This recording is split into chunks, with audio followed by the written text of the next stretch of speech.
Voyez, la plupart des gens, je sais qu'il se passe beaucoup de choses ici, aux États-Unis, tout le monde fait des sorties astrales, ce ne sont que des hallucinations, d'accord? Vous vous allongez, imaginez juste que vous volez ici, volez là, ce n'est pas ça. Voyez, ce qu'on appelle, malheureusement, tout devient ridicule quand toutes sortes de gens commencent à s'en occuper. Ce qu'on appelle astral, c'est que il y a 5 types de corps.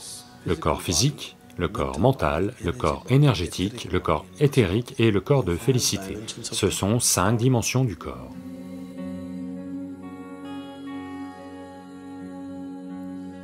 Le corps physique, celui que vous pouvez de toute évidence voir, est une accumulation de la nourriture qu'on a mangée.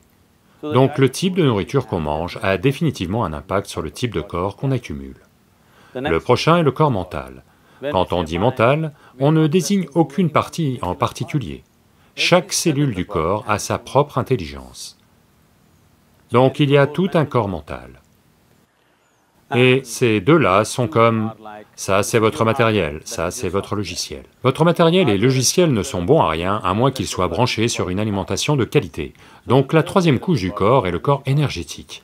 Les 3 premiers, le physique, le mental et le corps énergétique, sont de nature physique. Ils deviennent juste plus subtils, mais ils sont toujours de nature physique. La 5e couche du corps, qui est appelée corps de félicité, est totalement non physique. Et la 4e, qu'on appelle le corps éthérique, le mot le plus proche, on l'appelle Viganamaya Kosha, le mot le plus proche, ou le mot couramment utilisé, est éthérique. Ce n'est pas ce que ça décrit, ça signifie qu'il est de nature transitoire, du physique au non-physique. Ce qu'on appelle corps astral, c'est laisser le corps physique, le corps mental, le corps énergétique et le corps de félicité intacts, et juste permettre au corps éthérique de flotter alentour. Ça veut dire que vous pouvez continuer votre activité ici parce que votre corps physique, votre corps mental, votre corps énergétique sont intacts, mais juste permettre au corps éthérique de partir, c'est une certaine forme de maîtrise.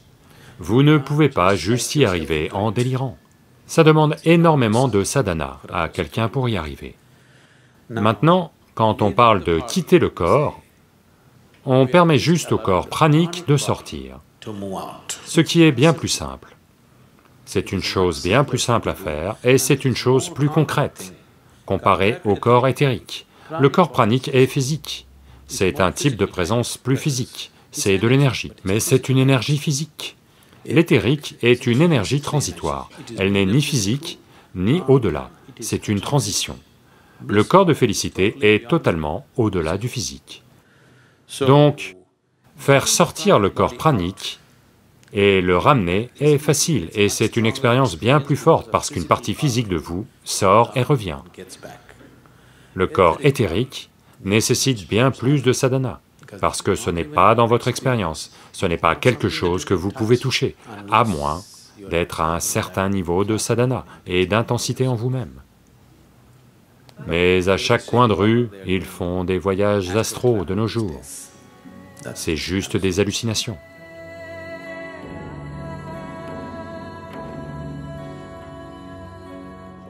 Voyez, ces choses étaient faites dans un certain but.